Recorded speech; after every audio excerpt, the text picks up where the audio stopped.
हमारे चैनल पर आपका वेलकम है। आज हम बात करेंगे अल्सरेटिव कोलाइटिस के बारे में। लार्ज इंटेस्टाइन में इन्फ्लामेशन हो जाती है, स्वेलिंग हो जाती है और उसके साथ अल्सर भी बन जाते हैं, तो इसको अल्सरेटिव कोलाइटिस के नाम से जाना जाता है। ये पेशेंट को बहुत परेशान करने वाली बीमारी होती है और कई सालों तक लगातार बनी रहती है।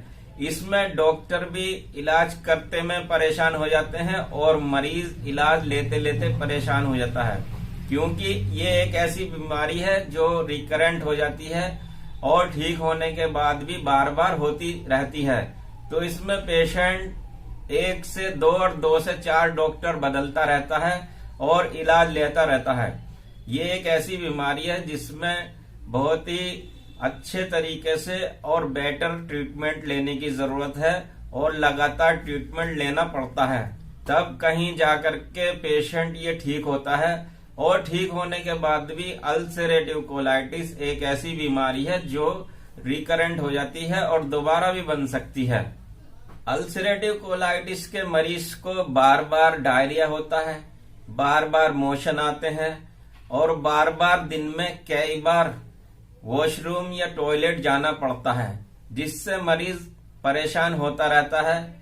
और इसके साथ साथ पेशेंट के स्टूल में म्यूकस भी आती है, कभी कभी ब्लड भी आता है और ब्लड के साथ साथ कई बार ड्रॉप भी टपकती है, या स्टूल के साथ ब्लड आता है या कभी कभी खालिस ब्लड की ड्रॉप भी गिरने लगती हैं। और मोशन का कलर इसमें ब्राउन या रेड कलर का भी हो सकता है।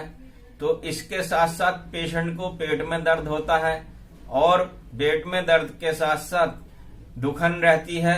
दुखन के साथ साथ पेशेंट को हल्का हल्का बुखार भी रहने लगता है, हल्का हल्का फीवर रहने लगता है। ऐसे पेशेंट का बार बार जाने से डिहाइड्रेशन की भी शिकायत बन जाती है, पेशेंट में पानी की कमी हो जाती है और जोड़ों में भी दर्द बन सकता है, जोड़ों में दर्द रहने लगता है। इस बीमारी का मरीज कमजोर भी हो जाता है, उसके अंदर कमजोरी फील होती है, थकावट का एहसास होता है और ऐसा लगता है मरीज को कि वो बीमार है। मरीज के अंदर सुस्ती आ जाती है, काम करने का दिल कम करता है, सुस्ती की वजह से काम करने में दिलचस्पी कम हो जाती है। तो ये थे अल्सरेटिव कोलाइटिस के कुछ सिम्टम जो मरीज को होते हैं। इसके बहुत सारे कॉम्प्लिकेशन भी हो जाते हैं। तो अब बताते हैं कि अल्सरेटिव कोलाइटिस में क्या ट्रीटमेंट लेना चाहिए। जैसा कि अभी बताया कि ये बीमारी मरीज को बार बार होने वाली बीमारी है और मरीज को बहुत ज्यादा परेशान करने वाली बीमारी होती है। अब बताते हैं अल्सरेटिव कोलाइटिस का ट्रीटमेंट, क्योंकि इसमें आंत के जख्म की वजह से बार बार पेशेंट के अंदर से ब्लड निकलता रहता है और ब्लड की कमी होने की वजह से एनीमिया डेवलप कर जाता है। तो एनीमिया को दूर करने के लिए स्टार्टिंग में टैबलेट या कैप्सूल दिए जाते हैं या कोई सिरप दे सकते हैं। अगर इससे एनीमिया कंट्रोल नहीं होता है तो इंजेक्शन लगाए जाते हैं।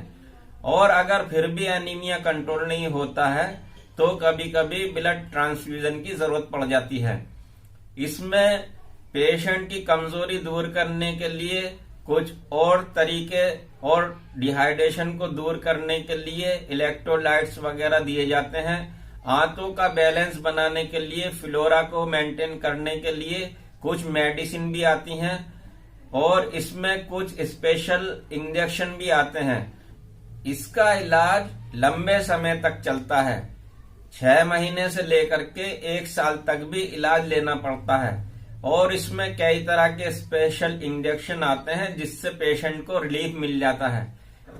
और इसमें जो इंटेस्टाइनल फ्लोरा है उसमें प्रीबायोटिक या प्रोबायोटिक कैप्सूल या पाउडर आते हैं, उसको देने से भी पेशेंट को फायदा मिलता है। इसके अलावा पेशेंट को कुछ परहेज की भी जरूरत पड़ती है। और सबसे पहले बताते हैं, उससे पहले डायग्नोसिस कैसे करेंगे। इसका डायग्नोसिस कोलोनोस्कोपी से करते हैं, जिसमें एक दूरबीन होती है और एक लेंस होता है और लाइट लगी रहती है। वो रेक्टम के थ्रू पेशेंट के, जैसे कि आप इस पिक्चर में देख सकते हैं, रेक्टम के थ्रू डाल करके उसमें देखा जाता है और उसका डायग्नोसिस किया जाता है और उसको अल्सर को भी देखा जाता है और ये भी देखा जाता है कि अल्सर के साथ साथ कोई और दूसरी बीमारी डेवलप तो नहीं कर रही है। इसी के साथ पेशेंट के जो आंत के थोड़े से टिश्यूज को सैंपल को लेकर के लैब में टेस्ट करा करके बायोप्सी के लिए भेजा जाता है और टेस्ट की रिपोर्ट आने के बाद उसके अकॉर्डिंग भी ट्रीटमेंट किया जाता है। अगर लास्ट में कोई ऑप्शन नहीं बचता और 10-12 साल हो जाते हैं या 8-10 साल के बाद ये जो बीमारी है कैंसर में चेंज हो सकती है। तो अगर ये रिकरेंट बीमारी है, बार बार होने वाली बीमारी है और पेशेंट का कोई सॉल्यूशन नहीं बनता है या पेशेंट ठीक नहीं होता और पेशेंट एग्री होता है तो पेशेंट का ऑपरेशन करके बड़ी आंत को निकाल दिया जाता है और छोटी आंत से जोड़ दिया जाता है। इसको कोलेक्टमी कहते हैं। इस तरह का ऑपरेशन का नाम कोलेक्टमी है और इसको कोलेक्टमी कहा जाता है। तो आइए अब बताते हैं कि इसमें पेशेंट को क्या खाना चाहिए, क्या नहीं खाना चाहिए।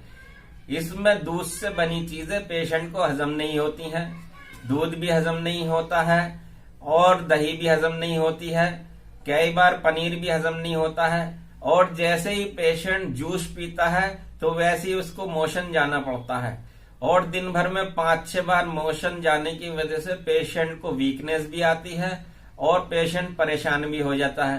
तो जैसे ही पेशेंट जूस या दूध पीता है तो उसको मोशन लग जाएगा। इसी तरह से चाय और कॉफी और अल्कोहल पीने के बाद भी ऐसे पेशेंट को परेशानी बन जाती है। तो इसमें इन चीजों का परहेज रहता है।